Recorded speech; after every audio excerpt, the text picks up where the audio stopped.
এখন যে সত্যি ঘটনাটা শুরু করব সেটা ঝাড়খণ্ডের একটা ঘটনা। ঝাড়খণ্ডের রাজধানী রাঁচির পাশেই একটা ছোট্ট সুন্দর পাহাড়ি গ্রাম। গ্রামটার নাম কুসুমপুর। সেখানে 2018 সালে ঘটেছিল একটা অদ্ভুত ঘটনা। সেখানকার পুরনো জমিদার, এখন প্রচুর জমি সম্পত্তি, বিশাল বাড়ির মালিক রমেশ সিং থাকতেন। রমেশ সিং এর দুই ছেলে, এক মেয়ে। দুই ছেলে ম্যারেড। তার ওই বিশাল বাড়িতেই থাকতো।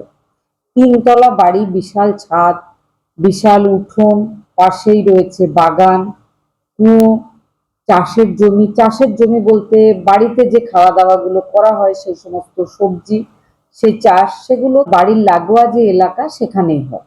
বিশাল একটা বাড়ি। আশেপাশে সব লোকজনেদের মধ্যে সব থেকে ধনী একটা ফ্যামিলি। সেই পরিবারে আগেই বলেছি দুজন ছেলে আছে, বড় ছেলে আর ছোট ছেলে। দুজন ম্যারেড, দুজনের সন্তান রয়েছে। বড় ছেলের একটা ছেলে, একটা মেয়ে। বড় ছেলের নাম অবিনাশ, আর একটা মেয়ে আছে, রিমা তার নাম।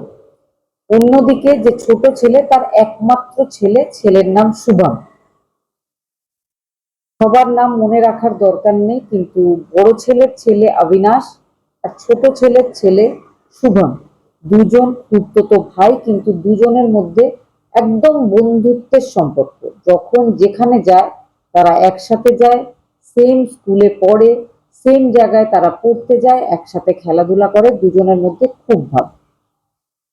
অবিনাশ পড়ে 12 ক্লাসে আর শুভম পড়ে 10 ক্লাসে। তাদের একমাত্র পিসি, নাম নিরূপা সিং, তার বিয়েও কিন্তু ওই পাড়াতে, তাদের ওই গলিতেই যে লাস্ট বাড়ি, সেটাও বিশাল বাড়ি, সেখানে তার বিয়ে হয়েছে। একই পাড়াতে দুই ভাই বোন থাকে বলে বেশ সদ্ভাব রয়েছে। ওই যে বোন আছে, তার এক মেয়ে, মেয়ের নাম রিমঝিম। রিমঝিমের 2 বছর আগে বিয়ে হয়েছে, সে প্রেগনেন্ট। 2018 সালে যখন নবরাত্রির সময়, নবরাত্রির অনুষ্ঠানটা তাদের বাড়িতে, নিজেদের উঠোনেই তাদের মা দুর্গার পুজো আর নবরাত্রির যে 10 দিন ব্যাপী অনুষ্ঠান, সেটা পালন করা হতো। আশেপাশের আত্মীয়রা, প্রতিবেশীরা সবাই এসে ওই অনুষ্ঠান ওই বাড়ির উঠোনেই যে পালন করা হতো, তারা সবাই করত। সেই সময় ওই এরিয়ার সবাই ওই বাড়িতে আসে। 2018 সালে নবরাত্রির সময় অনুষ্ঠান চলছে, লোকজন আছে। একদিন গভীর রাত্রে ওই বাড়ির যে অভিভাবক, তিনি মারা গেছিলেন। অভিষেক আর শুভমের দাদু মারা গেছিলেন সকালবেলায়। বাচ্চারা সবাই জানতে পেরেছিল, আশেপাশের লোকজনরা জানতে পেরেছিল, সবার মন খুব খারাপ। তো ভদ্রলোকের দাহ কার্য সুসম্পন্ন করা হয়। বাচ্চারা কিন্তু দেখছে, অনেক লোকজন এসছে, তার মধ্যে সবাই ফিস ফিস করে কিছু কথা বলছে। বাচ্চারা যেটা বুঝতে পারে সেটা হচ্ছে, যে বৃদ্ধ ভদ্রলোক মারা গেছে, তার একজন সৎ ভাই ছিল। ভাই ছিল নয়, ভাই আছে, কিন্তু কখনোই তাদের মধ্যে কোনো সম্পর্ক ছিল না। যে ভদ্রলোক মারা গেছিলেন, তিনি নিজের পৈতৃক বাড়িতেই থাকতেন। তার সৎ ভাই যে এসেছিল, লক্ষণ সিং, সেও আসলে এই বাড়িরই উত্তরাধিকারী, তবে তাকে থাকতে দেওয়া হয়নি। তার কারণ হচ্ছে, সে সৎ ছেলে, দ্বিতীয় পক্ষের ছেলে। সেই জন্য প্রথম পক্ষের যে ছেলে, তার অধিকার বেশি বা তার ক্ষমতা বেশি, সে ওই ছোট ছেলেকে ওই বাড়িতে থাকতে দেয়নি। কিন্তু যখন উনি মারা গেছিলেন, তখন তার সৎ ভাই নিজের সঙ্গে নিজের দুই ছেলেকে নিয়ে ওই বাড়িটাতে, ওই যে 3 তলা বিশাল বাড়ি, সেখানে এসে নিজের যে অধিকার রয়েছে সেটা জানাতে আসে।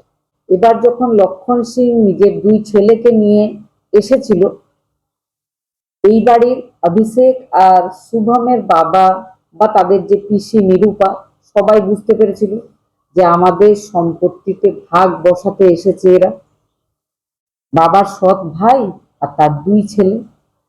অতএব এদের সাথে ভালো কথা বলা যাবে না, এদেরকে আবার নিজেদের ক্ষমতা দেখাতে হবে। যাদের বাবা মারা গেছিল তারা যেহেতু ধনী, ধনী মানেই ক্ষমতা হাতের মুঠোয়, তারা এবার নিজের ক্ষমতা দেখায়, লোকজন দিয়ে মারধর করে সৎ কাকাকে আর তার দুই ছেলেকে বের করে দেয়। মারধর হয়, সঙ্গে হয় অপমান, গালাগালি। তারাও কিন্তু মন খারাপ করে সেখান থেকে চলে যাওয়ার সময় অভিশাপ দিয়ে যায়। তারা বলে যায় যে তোমরা কিভাবে সুখে এই বিশাল বাড়িতে বছরের পর বছর আছো, আমাদের অধিকার নষ্ট করছো, ভবিষ্যতে যাতে তোমরা আর না থাকতে পারো সেই ব্যবস্থা আমরা করব, আমরা কিন্তু তোমাদেরকে দেখে নেব। এই কথা বলে তারা চলে যায়। অন্যদিকে আরো একটা কথা বলে রাখি, যে বাড়িতে বৃদ্ধ মারা গেছিল তার যে দুই ছেলে ছিল, তাদের দুজনের মধ্যেও কিন্তু বাবা মারা যাওয়ার পরে বিবাদ শুরু হয়ে গেছিল। বিশাল বাড়ি, কে নেবে, কতটা নেবে, কোন দিকটা কে নেবে, কোন দিকটা বেশি ভালো, কোন দিকে বেশি রোদ, কোন দিকে বেশি স্যাঁতসেঁতে, নানা রকম ভাবে আলোচনা চলছিল দুই ভাই আর তাদের স্ত্রীদের মধ্যে। শুধু দুই ভাই নয়, পাড়াতেই ছিল তাদের একজন বোন, বোন আর তার যে হাজবেন্ড, তারাও কিন্তু এই বিবাদের মধ্যে অংশগ্রহণ করেছিল। তারাও নিজের অধিকার এক চুলও ছাড়তে চাইছিল না। তিন ভাই বোনের মধ্যে বিশাল সম্পত্তি নিয়ে বিবাদ শুরু হয়ে গেছিল বাবা মারা যাওয়ার ঠিক পরেই। কিন্তু ওই বাড়িরই দুজন ছেলে, তারা ছিল মন খারাপের মধ্যে, কারণ তারা নিজেদের খুব প্রিয় দাদুকে হারিয়েছিল। তারা সম্পত্তির ব্যাপারটা তেমন ভাবে বোঝে না। বয়স অল্প হলেও সেদিন শুভম আর অবিনাশ খুব ভালোভাবে বুঝতে পেরেছিল যে এই বাড়ি থেকে যে তিনজনকে অপমান করে বের করে দেওয়া হলো, তারাও কিন্তু ওই বাড়িরই অংশীদার, ঠিক তার বাবারা যেমন। এবার যে বৃদ্ধ মারা গেছিল, ওই বাড়ির অভিভাবক, তার 13 দিনের একটা কাজ চলছে। মারা যাওয়ার পরে যে সমস্ত কাজ হয় আত্মার শান্তি কামনার জন্য, এই কাজকর্ম সেই অনুষ্ঠান হবে পরের দিন, তার আগের দিন সমস্ত ব্যবস্থা চলছে, সবাই ব্যস্ত। নেক্সট ডে একদম সকালবেলায় একটা পলিথিনে বাড়ির গেটের কাছে কিছু পড়েছিল। শুভম, যে ওই বাড়ির ছোট নাতি, 10 ক্লাসের স্টুডেন্ট, সে কিচ্ছু বোঝেনি। সে বাড়ি থেকে ঘুম থেকে ওঠার পর বেরোবার সময় ওই কালো প্লাস্টিকের ওপর পা দিয়েছিল। এদিকে 13 দিনের যে বিভিন্ন রকম আচার অনুষ্ঠান, সেগুলোর প্রস্তুতি সম্পন্ন, সেইগুলো সেই দিনই হবে। এই অবস্থায় কিন্তু সেই শুভম ওই কালো প্লাস্টিকের ওপর পা দিয়েছিল। প্লাস্টিকের ওপর পা দিতেই নরম নরম কিছু একদম প্লাস্টিক থেকে বাইরে বেরিয়ে এসেছিল। তখন বোঝা গেছিল যে ওটা একটা মোরা বেড়াল, সঙ্গে সেটা পচাও। পা দেওয়াতেই কিন্তু একদম ছড়িয়ে যায় চারিদিকে। সেটা সেখান থেকে নিয়ে ফেলে দেওয়া হয়। শুভমের মন খারাপ হয়ে যায়, যারা দেখছিল তাদেরও মন খারাপ হয়। তাদের মনে হয় একটা অশুভ সংকেত, কিন্তু বাড়িতে যেহেতু আচার অনুষ্ঠান চলছিল, তো সেখানে পুরোহিত ছিলেন, পুরোহিত এবার বলেন যে ওই ছেলেটাকে স্নান করাতে হবে।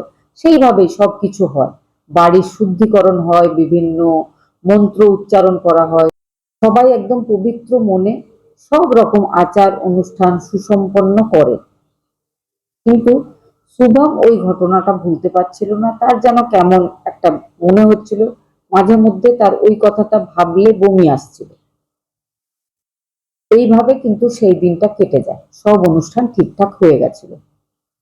নেক্সট ডে থেকে সবার মনে হয় ওই দিনের পর থেকে যেন শুভম পাল্টে গেছে। শুভম আর ঠিক মতো হাসে না, কথা বলে না, স্কুলে যেতে চায় না, কারোর সাথেই মিশছে না। এর যে খুড়তুতো দাদা অবিনাশ, তার সাথেও তার মেশার, কথা বলার একদম ইচ্ছে নেই। তার শরীরটা খারাপ। শুভমের মা শুভমকে সবসময় ভালোভাবে যত্ন করে কথা বলানোর চেষ্টা করে, তার পছন্দের খাবার বানাতে চেষ্টা করে, কিন্তু শুভম একভাবে একা নিজের ঘরে বসে থাকে, কিছু ভাবছে, এরকম তো ছিল না শুভম।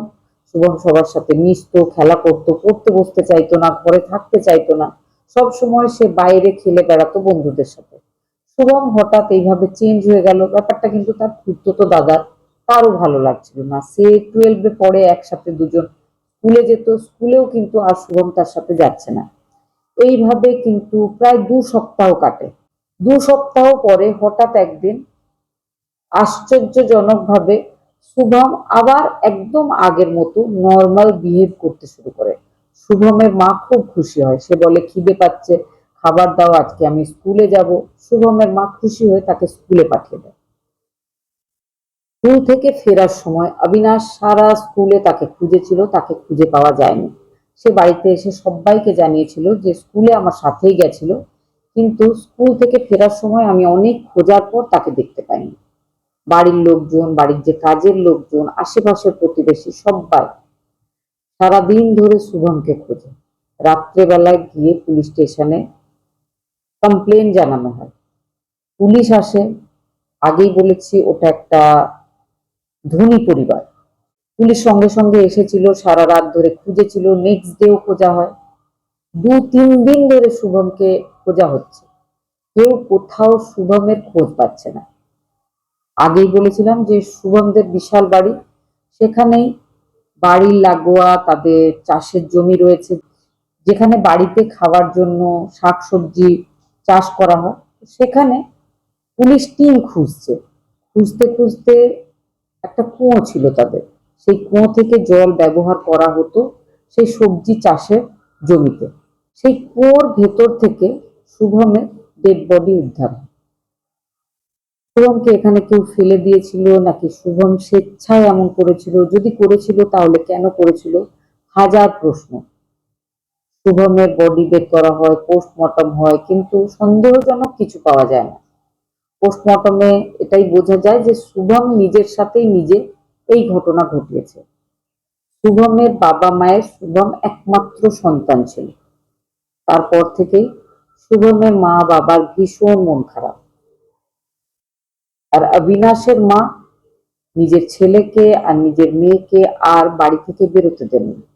সব সময় তাদেরকে ঘরের মধ্যে আটকে রাখতে চান, কিন্তু সেভাবেও চলে না। পড়াশোনা, খেলাধুলা সবই দরকার, কিন্তু ওই বাড়ির পুরো পরিবেশটা যেন কেমন একটা হয়ে গেছিল। তারপর থেকে কিন্তু অবিনাশেরও মনটা ভালো থাকে না। শুভমের মারা যাওয়ার পরে মাসখানেক কেটেছে, অবিনাশ রাত্রেবেলায় ঘুমোচ্ছে। সে একটা স্বপ্ন দেখেছিল। স্বপ্নে সে নিজের খুব প্রিয় ছোট ভাই শুভমকে দেখেছিল। তবে সেই স্বপ্নে অবিনাশও গম্ভীর, শুভমও গম্ভীর। শুভম অবিনাশের রুমের বাইরে চুপ করে দাঁড়িয়ে আছে, মন খারাপ। সে অবিনাশের দিকে তাকাচ্ছে। অবিনাশকে দেখে কিন্তু সে হাসছে না। অবিনাশ যেন বিরক্ত হয়ে শুভমের দিকে তাকাচ্ছে। অবিনাশ তাকে বলছে এক্ষুনি চলে যা। যেই সে বলেছে এক্ষুনি চলে যা, শুভম সঙ্গে সঙ্গে পেছন ফিরে হাঁটতে শুরু করেছে। এবার অবিনাশের মনে হচ্ছে আরে আমার ভাই এসেছিল, আমি তাকে তাড়িয়ে দিলাম। এবার সেও তার পেছনে পেছনে যাচ্ছে আর ডাকছে শুভম দাঁড়াও।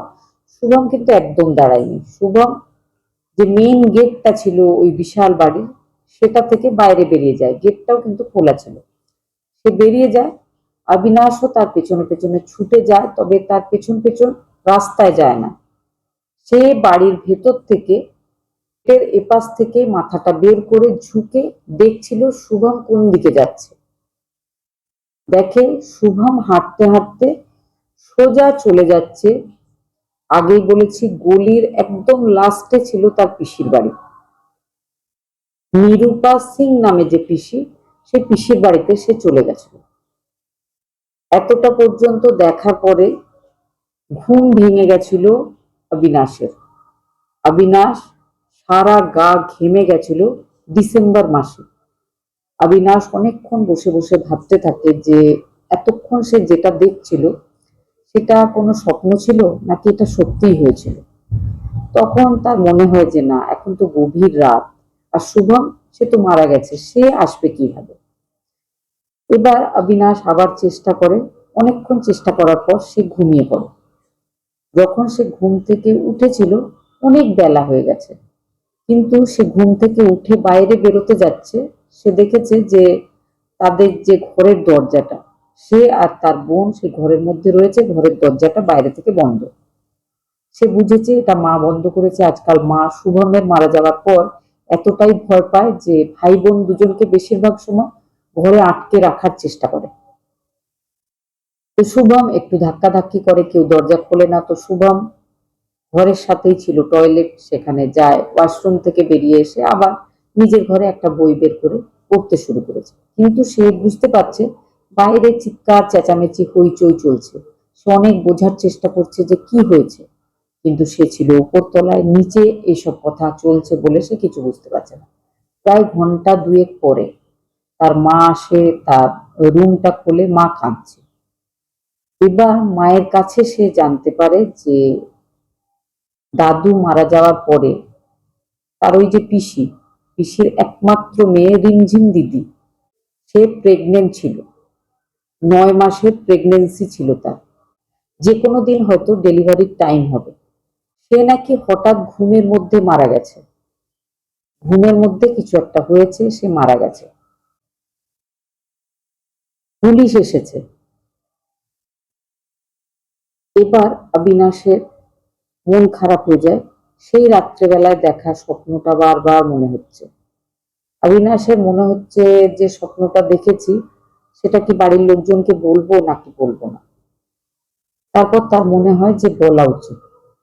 অবিনাশের কোথাও না কোথাও মনে হচ্ছিল যে ওই স্বপ্নটা যে দেখেছিল রাত্রেবেলায়, যে রিমঝিম দিদির বাড়িতে শুভম চলে গেছিল মন খারাপ করে, তারপরেই হয়তো এই ঘটনা ঘটেছে। অবিনাশ সব ঘটনাটা বাড়ির বড়দেরকে জানিয়েছিল। তারপরে বাড়ির সব বড়রা মিলে অনেক আলোচনার পর ডিসিশন নিয়েছিল ওই বাড়িতে আর কেউ থাকবে না। সত্যি কিন্তু তারা ওই বাড়ি ছেড়ে অন্য একটা ছোট বাড়িতে উঠে গেছিল। ওই বাড়ি তালা বন্ধ করে দিয়েছিল। ওই বাড়ি এখনো আজও ওইভাবেই তালা বন্ধ রয়েছে। দুই ভাই যে যার নিজের ফ্যামিলি নিয়ে অন্য কোথাও থাকছিল, তবে ওই বাড়িটাতে অধিকার করা বা ওই বাড়িটাতে কে কোথায় থাকবে এই নিয়ে আর কোনোদিন কোনো আলোচনা হয়নি। ওই এরিয়ার লোকেরা এখন ওই বাড়িটাকে অভিশপ্ত এক বাড়ি বলে মনে করে। বাড়িটা কিন্তু বিক্রিও হয়নি। ঘটনাটা শোনার পরে কি মনে হয়েছে অবশ্যই কমেন্ট করে জানাবেন। ভালো থাকবেন, সুস্থ থাকবেন।